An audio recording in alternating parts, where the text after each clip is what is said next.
எஸ்பிரஸோக்கு இப்போ கீர் ஆயில் தான் சேஞ்ச் பண்ண போகிறோம். இதுதான் கீர் ஆயிலோட ட்ரைன் போல்டு இங்கே இருக்குது.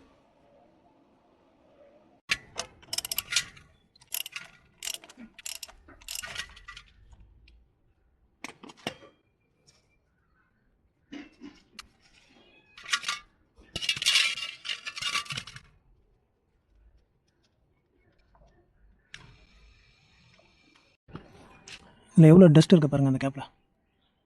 க்ளீன் பண்ணியாச்சு, அவ்வளோதான். ஃபிக்ஸ் பண்ண வேண்டியது தான். கீழே போல்டு டைட் பண்ணிவிட்டு மேலே ஃபில் பண்ணோம். ஃபுல்லாகிடுச்சு.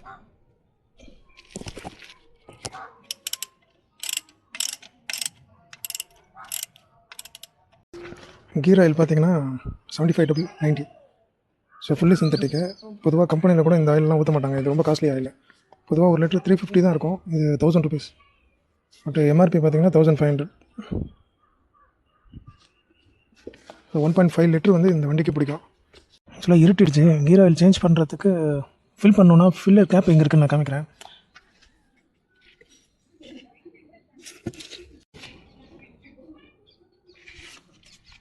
த்ரீ 8 பிட்டு தான். ட்ரைன் போல்டு என்ன பிட்டோ அதே பிட்டு தான் யூஸ் பண்ணி இந்த டாப் கேப்பையும் நம்ம ரிமூவ் பண்ணுற மாதிரி இருக்கும். அதில் தான் இப்போது 1.5 லிட்டர் கீர் ஆயில் நம்ம ஃபில் பண்ண போகிறோம். ஸோ டாப் போல்டு வந்து நல்லா தான் இருக்குது. ட்ரைன் போல்டில் தான் நிறைய டஸ்ட் இருந்துச்சு. அவ்வளோதான். இப்போது ஒரு ஹோஸ் போட்டு 1.5 லிட்டர் ஃபில் பண்ணோம்.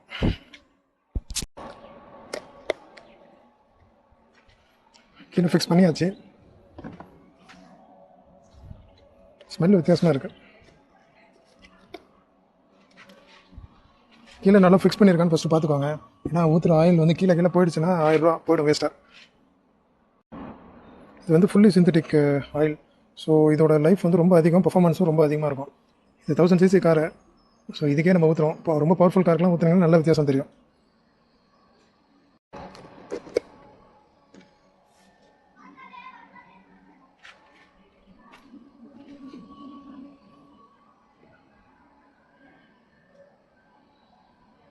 ஆக்சுவலாக ஆஃப் லிட்டர் வந்து இந்த கோடு இருக்கு இல்லையா, அந்த கோடு வரைக்கும் தான் ஆஃப் லிட்டர்.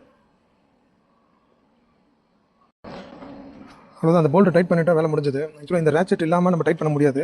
லூஸ் பண்ணுறதும் கஷ்டம். ஏன்னா அங்கே கேப்பே பார்த்தீங்கன்னா இது ரொம்ப தூரம்லாம் ட்ராவல் ஆகாது, இவ்வளோ தான் ஆகும். ஸோ அதனால் இந்த மாதிரி ரேச்செட் இருந்தால் தான் நீங்கள் ஒரு சைடு வந்து ஃப்ரீயாக போகும், இன்னொரு சைடு வந்து டைட் ஆகும். அப்போது நீங்கள் கொஞ்சம் லூஸ் பண்ணிவிட்டு மறுபடியும் ஆப்போசிட் டேரக்ஷனில் சுற்றுனீங்கன்னா ஃப்ரீயாக போகும். ஸோ அதே நீங்கள் இங்கே திருப்பிட்டிங்கன்னா டைட் பண்ணும்போது அப்படியே ரிவர்ஸில் ஒர்க் ஆகும். ஸோ இதை வச்சு தான் நம்மளால் அங்கே லூஸ் பண்ண முடியும். இந்த ரேச்செட் இல்லாமல் நீங்கள் எல்லா ஆங்கிலோ வேறு எது போட்டாலும் கொஞ்சம் கஷ்டம். கஷ்டம் இல்லை, கழட்டவே முடியாது. அவ்வளோதான், வேலை முடிஞ்சது. ஸ்டார்ட் பண்ணி பார்க்க வேண்டியதான்.